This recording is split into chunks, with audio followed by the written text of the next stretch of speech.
Hello दोस्तों, मैं Dinesh Kumar Satinder private ITI की ओर से ऑनलाइन क्लासेस में आपका स्वागत है।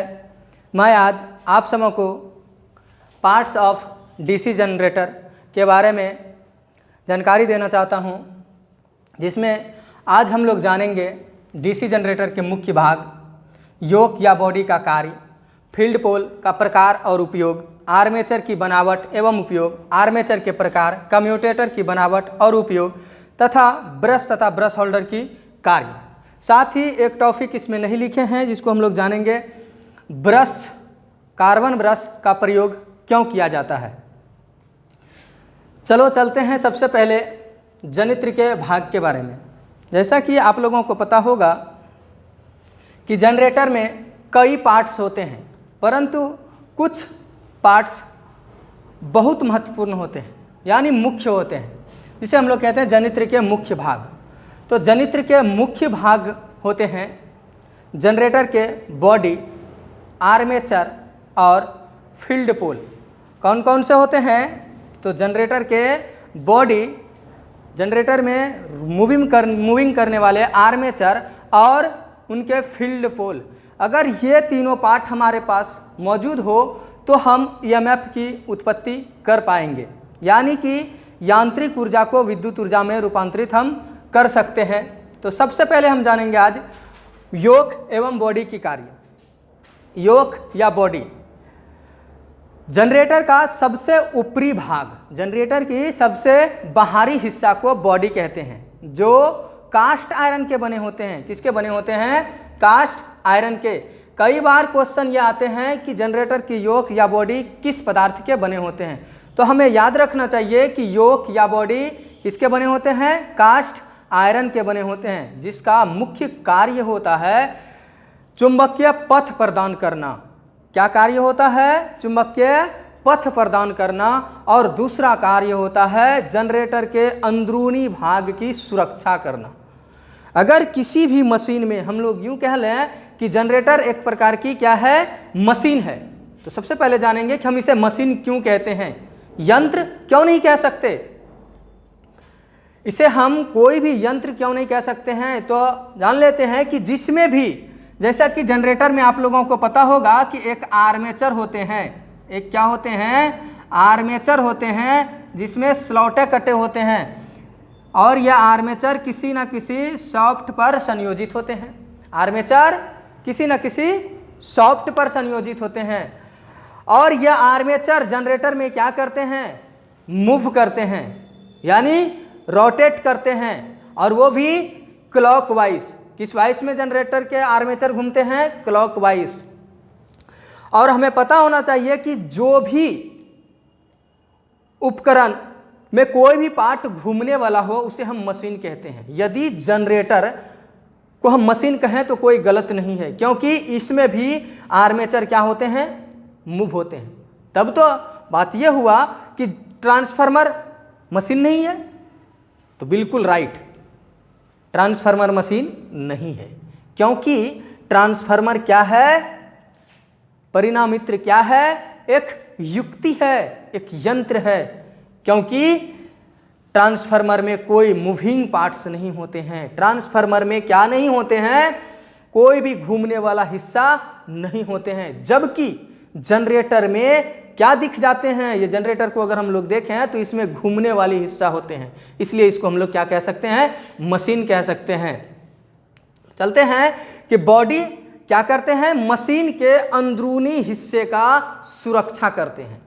बॉडी क्या करते हैं? मशीन के अंदरूनी हिस्से का सुरक्षा करते हैं, और साथ ही चुंबकीय पथ की मार्ग तैयार करते हैं, चुंबकीय पथ तैयार करते हैं। अगर बॉडी नहीं हो तो जो फील्ड पोल होंगे, जो वहाँ पर मैग्नेटिक फील्ड बनेंगे, उनके फ्लक्स चारों ओर बिखर जाएंगे, और उसमें जब आर्मेचर रोटेट होंगे तो कोई EMF की उत्पत्ति नहीं हो पाएगी। इसलिए बॉडी से उसे ढक दिया जाता है, ताकि चुंबकीय फ्लक्स का सही रास्ता प्राप्त हो सके, यानी बन सके। अगला हम बात करेंगे फील्ड पोल का प्रकार और उपयोग। तो फील्ड पोल हम लोगों को जान लेना चाहिए कि फील्ड पोल है क्या।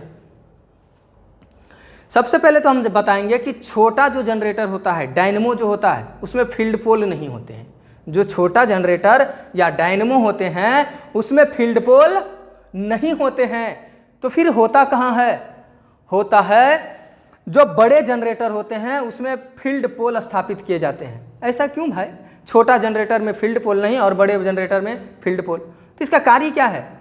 फील्ड पोल पर ही फील्ड वाइंडिंग स्थापित किए जाते हैं और वो इसलिए किए जाते हैं ताकि फील्ड पोल से मैग्नेट तैयार हो सके, फील्ड पोल से मैग्नेट तैयार हो सके और मैग्नेट तैयार होने के बाद मैग्नेटिक फील्ड बन सके और उससे फ्लक्स नॉर्थ से साउथ की ओर गमन कर सके, जिससे आर्मेचर के द्वारा छेदन किया जाता है। तो बड़े जनरेटरों में फील्ड पोल होते हैं, जबकि छोटे जनरेटरों में अस्थायी चुंबक प्रयोग कर दिए जाते हैं। वहाँ पर वाइंडिंग नहीं होती है, वहाँ पर क्या किया जाता है?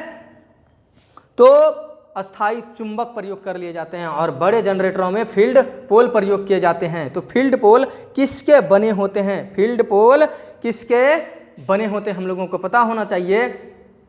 फील्ड पोल किसके बने होते हैं? एनिमल्ड स्टील के बने होते हैं फील्ड पोल। फील्ड पोल किसके बने होते हैं? एनिमल्ड स्टील के और कास्ट स्टील के। तो बात तो आती है, एनिमल्ड स्टील भी बोलते हैं और कभी कास्ट स्टील। तो सबसे पहले जान लेंगे कि फील्ड पोल कितने प्रकार के होते हैं। तो फील्ड पोल 2 प्रकार के होते हैं, पोल शूज सहित फील्ड पोल और दूसरा मोल्डेड पोल। पोल शूज सहित फील्ड पोल और दूसरा मोल्डेड पोल। तो पोल शूज सहित फील्ड पोल जो बने होते हैं वो किनके बने होते हैं? अभी तुरंत बताए हमने, एनिमल्ड स्टील के। और मोल्डेड पोल शू जो होते हैं वो किनके बने होते हैं? कास्ट आयरन के बने होते हैं। इसका प्रयोग जान लेते हैं फील्ड पोल के। तो फील्ड पोल के प्रयोग क्या है? चुंबकीय पथ तैयार करना, मतलब फील्ड को मजबूत करना। अगला हम जानेंगे आर्मेचर की बनावट और उपयोग। आर्मेचर की बनावट कई पत्तियों को आपस में रिवीडिंग करके तैयार किया जाता है। आर्मेचर की बनावट कई पत्तियों को आपस में क्या किया जाता है? रिवीडिंग करके बनाया जाता है। आप लोगों को पता होगा कि आर्मेचर सिलेंड्रिकल टाइप से होते हैं। आर्मेचर सिलेंड्रिकल टाइप से होते हैं जिसमें कई पत्तियां आपस में जुड़े होते हैं। तो सबसे पहले हम लोगों को क्वेश्चन आईटीआई में कई बार पूछे गए हैं कि आर्मेचर के पत्तियों की मोटाई कितनी होती है। तो हम बता देना चाहेंगे कि आर्मेचर में प्रत्येक पत्तियों की मोटाई 0.35 mm से 0.6 mm तक होती है। 0.35 mm से 0.6 mm तक होती है और प्रत्येक पत्तियों को लेमिनेटेड कर रिविटिंग करके तैयार किया जाता है। तो क्वेश्चन ये होता है कि इसे आपस में लेमिनेटेड क्यों किया जाता है?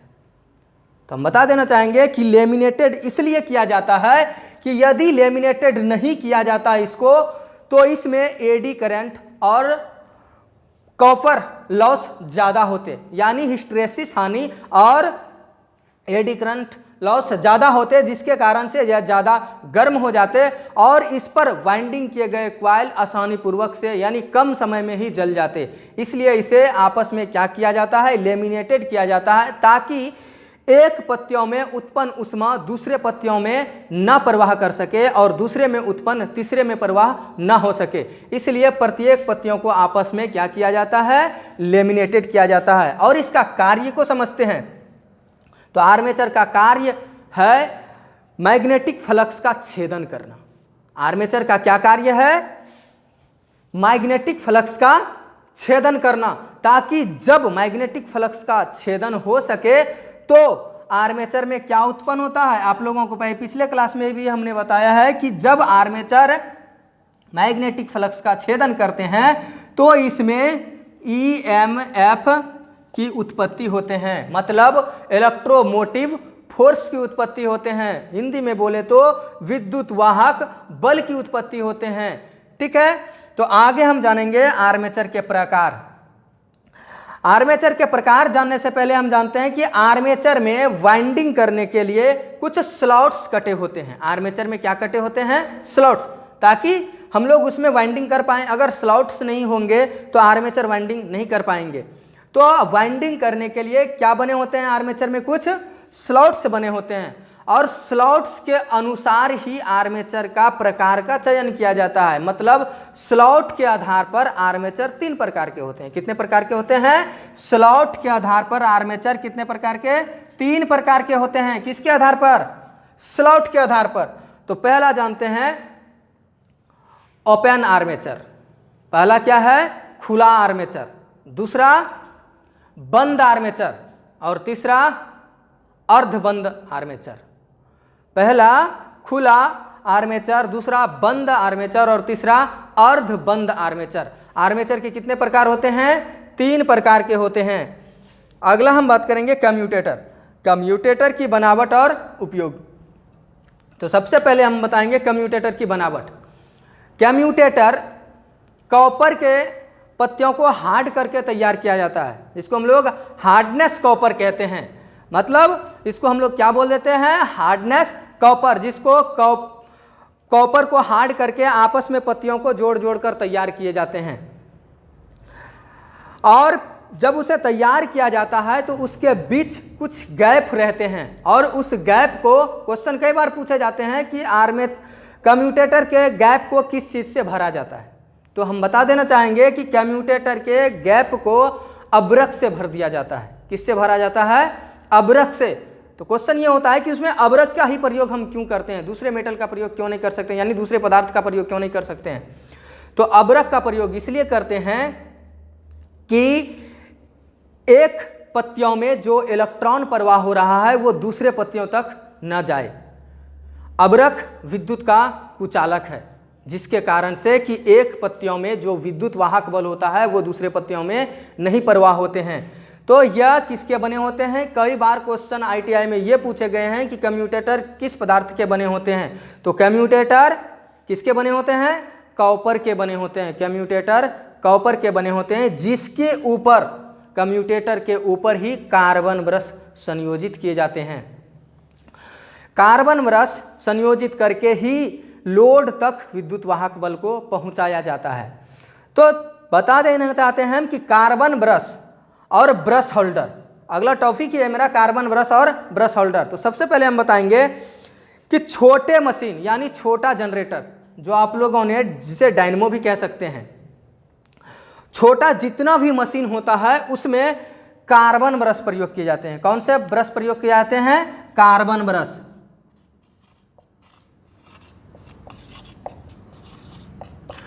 जितना भी छोटा मशीन होता है उसमें कार्बन ब्रश प्रयोग किए जाते हैं। और जो भी बड़े मशीन यानी बड़ा जनरेटर जो भी होते हैं उसमें कार्बन एवं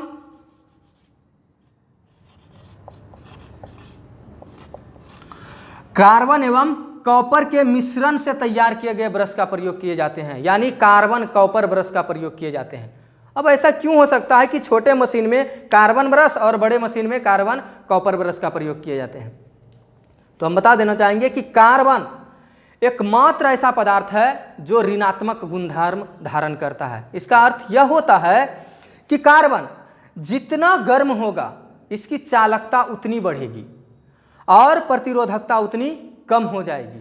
जबकि अन्य किसी भी मेटल को हम लें, अगर उसे हम गर्म करते हैं तो उसकी प्रतिरोधकता बढ़ती है, मतलब रेजिस्टेंस बढ़ती है और चालकता घट जाती है, कंडक्टिविटी घट जाती है। परंतु कार्बन एक ऐसा पदार्थ है, एकमात्र पदार्थ, क्वेश्चन हमेशा याद रखिएगा कि कार्बन एकमात्र ऐसा पदार्थ है जिसमें ऋणात्मक गुणधर्म धारण करता है।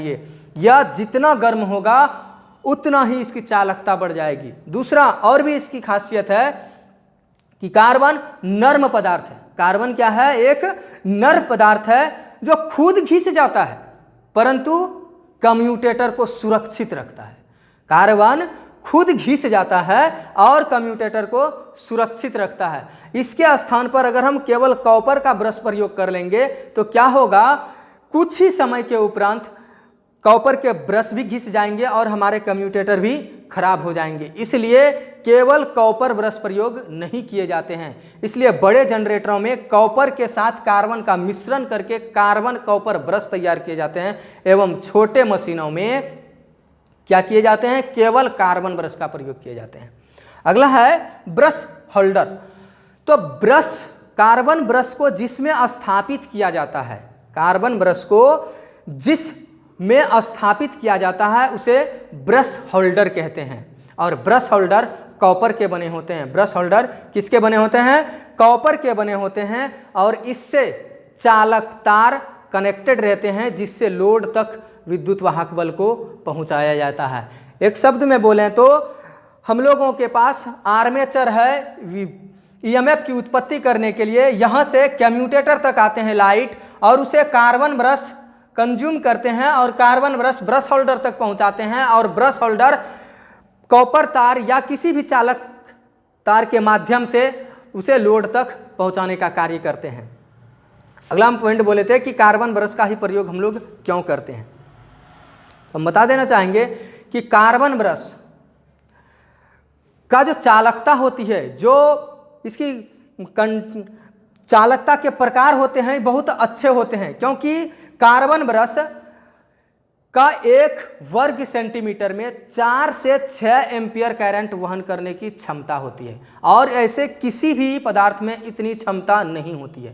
कार्बन एकमात्र ऐसा पदार्थ है जिसका 1 वर्ग सेंटीमीटर अगर कार्बन हम लेते हैं तो इसमें कितना करंट प्रवाह कर सकते हैं, 4 एम्पियर से 6 एम्पियर तक करंट हम प्रवाह कर सकते हैं। इसलिए इसे गुड कंडक्टर भी जाना जाता है, एक अच्छा चालक के नाम से जाना जाता है और इसलिए इसका प्रयोग हम लोग कार्बन ब्रश के रूप में करते हैं। दोस्तों, उम्मीद है कि आप लोगों को ये क्लास अच्छा लगा होगा और हम इसी तरह से ITI के माध्यम से अगले क्लास लेकर के आएंगे आप लोगों के लिए। धन्यवाद।